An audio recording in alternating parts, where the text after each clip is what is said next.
بسم اللہ الرحمن الرحیم۔ دلائل نقلیہ و عقلیہ کی روشنی میں آپ یہ سمجھ چکے کہ تراویح 8 رکعت نہیں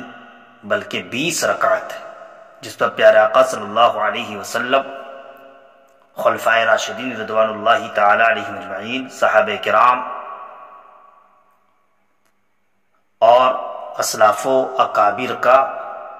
جس پر عمل رہا۔ اب جو 8 رکعت پڑھتے ہیں تراویح، وہ کچھ حدیثوں سے استدلال کرتے ہیں، بطور استدلال کچھ حدیثوں کو پیش کرتے ہیں کہ دیکھیے آقا نے علیہ السلام نے 8 رکعت تراویح پڑھی۔ مثال کے طور پر بخاری شریف کی ایک حدیث پیش کرتے ہیں، جس کو امام بخاری نے کتاب التہجد باب قیام النبی صلی اللہ علیہ وسلم باللیل فی رمضان وغیرہ کے تحت نقل فرمایا، اور اس کے راوی حضرت عائشہ صدیقہ رضی اللہ تعالی عنہا ہے۔ وہ فرماتی ہیں، ما کان رسول اللہ صلی اللہ علیہ وسلم یزید فی رمضان ولا فی غیرہ علی 11 رکعتا یصلی 4، کہ اللہ کے رسول صلی اللہ تعالی علیہ وسلم رمضان اور غیر رمضان دونوں میں، یعنی رمضان شریف میں بھی اور رمضان کے علاوہ میں بھی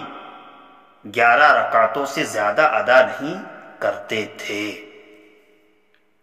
اس حدیث سے وہ استدلال کرتے ہیں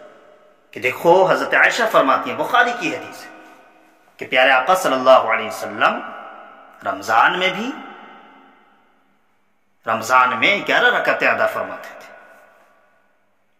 اس سے وہ استدلال کرتے ہیں۔ یہ ان کا استدلال کرنا اس حدیث سے 8 رکعت تراویح کے لیے یہ درست نہیں ہے، اس لیے کہ حضرت عائشہ صدیقہ رضی اللہ تعالی عنہا اس حدیث میں ایسی نماز کا ذکر فرما رہی ہیں جو آقا علیہ الصلوۃ والتسلیم رمضان المبارک میں بھی پڑھتے تھے اور رمضان کے علاوہ میں بھی پڑھتے تھے، یعنی پورے سال کا معمول تھا کہ آقا علیہ الصلوۃ والتسلیم 11 رکعتیں پڑھتے تھے۔ اور تراویح یہ صرف رمضان میں ہوتی ہے، غیر رمضان میں نہیں ہوتی۔ آپ تراویح صرف رمضان میں پڑھتے ہیں، رمضان کے علاوہ میں نہیں پڑھتے، آپ شوال میں نہیں پڑھتے، ذوالقعدہ ذوالحجہ محرم و سفر میں نہیں پڑھتے، آپ صرف رمضان میں پڑھتے۔ اور حضرت عائشہ رضی اللہ تعالی عنہا جس نماز کا ذکر فرما رہی ہے وہ آقا علیہ الصلوۃ والتسلیم رمضان میں بھی پڑھتے اور رمضان کے علاوہ میں بھی پڑھتے۔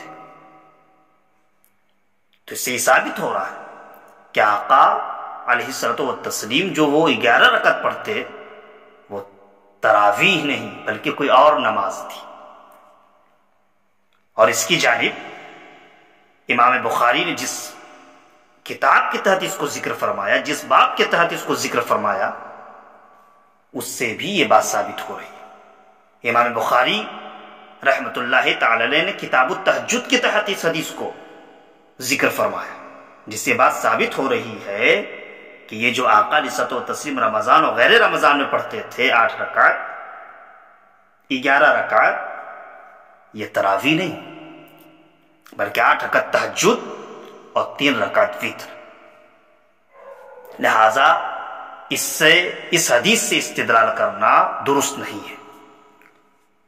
اور ان حدیثوں کو بھی پیش کرتے ہیں کہ جس میں 11 رکعتیں تراویح کا ذکر ہے۔ مثال کے طور پر سنن کبریٰ کی وہ حدیث کہ حضرت عمر بن خطاب رضی اللہ عنہ نے حضرت ابی بن کعب اور حضرت تمیم داری رضی اللہ عنہما کو یہ حکم دیا کہ جاؤ لوگوں کو 11 رکعتیں پڑھاؤ۔ تو اس سے بھی استدلال کرتے ہیں کہ حدیث میں ہے کہ 11 رکعتیں پڑھانے کا حکم فرمایا۔ اسی طرح سے امام ابن حجر مکی رحمۃ اللہ تعالی علیہ فتح الباری میں موطا کے حوالے سے تحریر فرماتے ہیں حضرت صاحب بن یزید رضی اللہ عنہ سے کہ تراویح 11 رکعتیں ہیں۔ تو اس طرح کی جو حدیثیں ہیں ان حدیثوں کے درمیان محدثین کرام نے یوں تطبیق فرمائی ہے کہ حضرت عمر فاروق اعظم رضی اللہ عنہ کے زمانے میں ابتداءً وتر سمیت 11 رکعتیں پڑھی گئیں، پھر اس کے بعد 20 رکعت تراویح اور 3 وتروں پر سب کا اتفاق ہو گیا، جیسا کہ سنن کبریٰ میں وَيُمْكِنُ الْجَمْعُ بَيْنَ الرِّوَایَتَيْنِ فَإِنَّهُمْ كَانُوا يَقُومُونَ ب11 ثُمَّ كَانُوا يَقُومُونَ ب20 وَيُوتِرُونَ ب3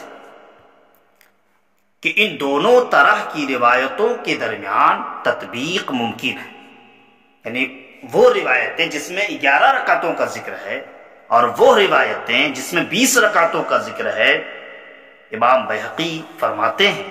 کہ ان کے درمیان تطبیق ممکن ہے، اور وہ اس طور پر تطبیق ممکن ہے کہ لوگ پہلے 11 رکعتیں پڑھتے تھے لیکن پھر اس کے بعد 20 رکعتیں تراویح اور 3 رکعت وتر پڑھتے رہے۔ لہذا ثابت ہوا کہ جن حدیثوں سے غیر مقلدین 8 رکعت پر استدلال کرتے ہیں وہ ان کا استدلال یہ درست نہیں ہے۔